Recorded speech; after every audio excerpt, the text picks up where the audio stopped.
Director ആവുന്നതിന് മുമ്പ്. Kottayam Kunjachan, Uppukandam brothers പോലുള്ള മാസ് സിനിമകൾ സംവിധാനം ചെയ്ത ആളാണ് താങ്കൾ. എങ്ങനെയാണ് DNA പിച്ച് ചെയ്യുന്നത്? എന്ന് വെച്ചാൽ എൻ്റെ പടങ്ങൾ അറിയാം, കോട്ടയം കുഞ്ഞച്ചൻ, കിഴക്കൻ പത്രോസ്, പാളയം, ഉപ്പുകണ്ടം ബ്രദേഴ്സ്, ഇതൊക്കെ ഏതാണ്ടൊക്കെ ഒരു പാറ്റേൺ തന്നെയാണ്.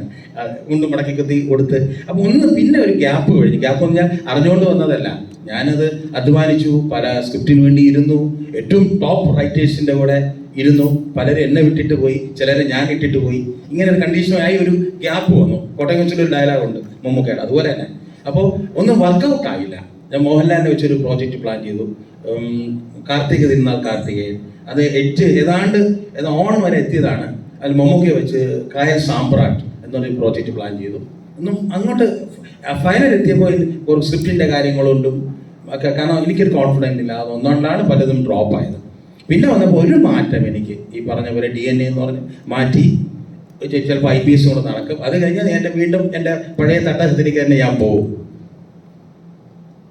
ഇപ്പോൾ അഷ്കർ സൗദാന്റെ മമ്മൂക്കയുടെ ഉള്ള രൂപസാദൃശ്യം സോഷ്യൽ മീഡിയയിലൊക്കെ ചർച്ച ചെയ്യുന്നുണ്ട്.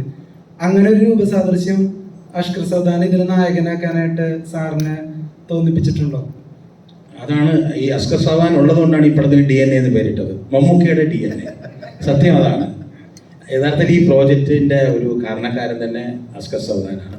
അഷ്കർ സൗദാന് വേണ്ടിയിട്ടാണ് നമ്മുടെ പ്രൊഡ്യൂസർ ആദ്യം നമ്മൾ അപ്രോച്ച് ചെയ്യും, പിന്നെ സന്തോഷ് അതിനകത്ത് വരികയും, അങ്ങനെ ഞങ്ങളുടെ ഒരു ടീം വർക്കിലാണ് പിന്നെ അത് പോയത്.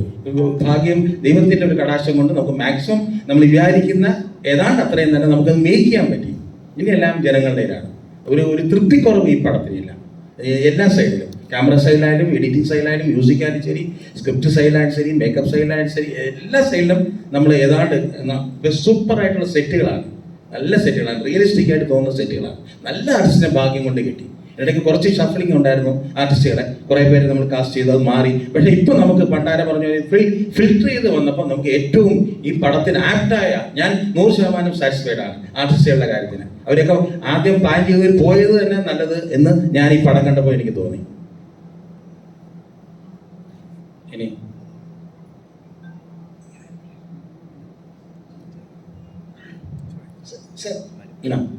ആരോടാണ്?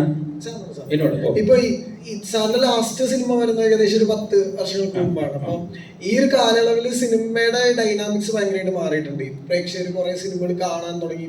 ഇപ്പൊ സാറിന്റെ സിനിമകൾ സ്റ്റിൽ യൂട്യൂബിലൊക്കെ ഭയങ്കര അധികം ട്രെൻഡായി നിൽക്കുമ്പോഴാണ് സാർ അത്ര വലിയ ഇടവേള എടുക്കുന്നത്. സാറിന് എപ്പോഴെങ്കിലും ഫീൽ ചെയ്തു ഈ ഒരു ഇടവേള വീണ്ടും ഷൂട്ട് ചെയ്യുമ്പോൾ? അങ്ങനെ ഇടവേള സമയത്ത് ഞാൻ കുറെ കാര്യങ്ങൾ ചെയ്തു. ഒന്ന്, കുറെ പടങ്ങൾ കണ്ടു, പിന്നെ പഴയ സ്ക്രിപ്റ്റുകൾക്ക് വേണ്ടി കുറെ ഇരുന്നു.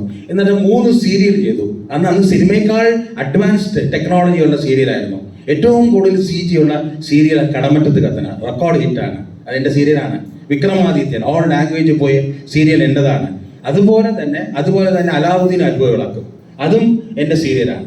അപ്പോൾ എനിക്കൊരു ഗ്യാപ്പ്, ഡിജിറ്റലിൻ്റെ ഒരു ഗ്യാപ്പ് വന്നിട്ടില്ല. ഇതിൻ്റെ നമ്മുടെ ആക്ഷൻ കിങ് ബാബുവാനി എത്തിയിട്ടുണ്ട്. അദ്ദേഹം വന്ന് USA നിന്നാണ് വന്ന്, അടുത്ത് പാരീസിൽ പോയിട്ട് വന്നതാണ്.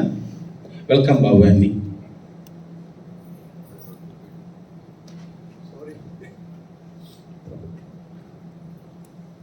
എന്താണ് അടുത്ത?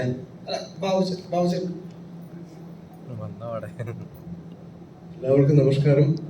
ആദ്യമായിട്ടൊരു സോറി പറയുന്നു, കുറച്ച് ലേറ്റായിട്ട് എത്തി. ഞാൻ ഉച്ചയ്ക്കാണ് USA നിന്നോട് എത്തിയത്. പിന്നെ ഞാൻ നടന്ന് പുറപ്പെട്ടു. അപ്പം ഞാനും സുരേഷ് ബാബുവായിട്ടുള്ള ഒരു ഫ്രണ്ട്ഷിപ്പ് എന്ന് പറയുന്ന ഒരു 3 ഡെക്കേഡ്സിന് മുകളിലായ ഒരു ഫ്രണ്ട്ഷിപ്പാണ്. കോട്ടയം കുഞ്ഞച്ചൻ എന്ന് പറയുന്ന ഒരു സിനിമയുടെ തുടക്കത്തിലാണ് ഫ്രണ്ട്ഷിപ്പ് തുടങ്ങുന്നത്.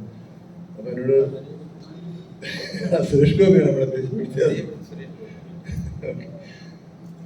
അപ്പോൾ ഇങ്ങനെ സുരേഷ് ബാബു എന്നോട് പറഞ്ഞു, ഇങ്ങനെ ഒരു പടം സൗദി വെച്ചിട്ട് ചെയ്യുന്നുണ്ട്, അപ്പോൾ അതൊരു വേഷം ചെയ്യണമെന്ന്. സന്തോഷമായിട്ട് അത് സ്വീകരിച്ചു. അങ്ങനെയാണ് ഞാൻ ഈ പ്രോജക്റ്റിലേക്ക് വരുന്നത്. അപ്പോൾ സുരേഷ് ബാബു എന്ന് പറയുന്നത് നമുക്ക് പലപ്പോഴും പല ആൾക്കാരും ചിന്തിക്കാറുണ്ട്, പണ്ടത്തെ അല്ലെങ്കിൽ പണ്ട് വരെയുള്ള ഡയറക്ടേഴ്സ് ടെക്നിക്കലി ഒട്ടും അപ്ഡേറ്റഡ് അല്ല എന്നുള്ളൊരു ചിന്തയൊക്കെ വരുന്നുണ്ട്. പക്ഷേ നമ്മൾ കന്യാകുമാരി എക്സ്പ്രസ് 15 കൊല്ലം 12 വർഷത്തോളം അന്ന് ഞാൻ ഹെലികോപ്റ്ററിൽ ഇറങ്ങുന്ന ഒരു സീക്വൻസ് ഉണ്ട്.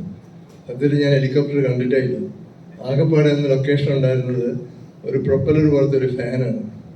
അന്നത്തെ ലിമിറ്റഡ് ആയിട്ടുള്ള ഗ്രാഫിക് ടെക്നിക്കുകൾ ഉപയോഗിച്ച് അന്ന് ഒരു ബ്ലൂ മാറ്റോ അല്ലെങ്കിൽ ഗ്രീൻ മാറ്റോ ഒന്നും ഇല്ലായിരുന്നു.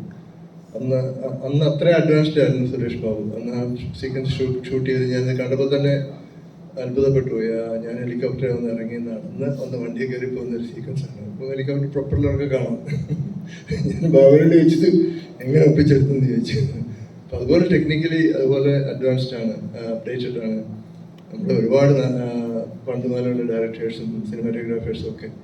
അപ്പോൾ സന്തോഷമുണ്ട് ഇതിനകത്തൊരു ക്യാമിയോ ആണെങ്കിലും ചെയ്യാൻ സാധിച്ചതിൽ, നിങ്ങളോടെല്ലാവരും കൂടെ സഹകരിച്ച് വർക്ക് ചെയ്യാൻ സാധിച്ചതിൽ സന്തോഷമുണ്ട്. ഒരു ജെറ്റ് ലാഗ് ഉണ്ട്, അതാണ് ചെറിയൊരു കുഴച്ചിൽ വരുന്നത്. Thank you so much. Riyas ഖാൻ്റെ കൊടുക്കട്ടെ.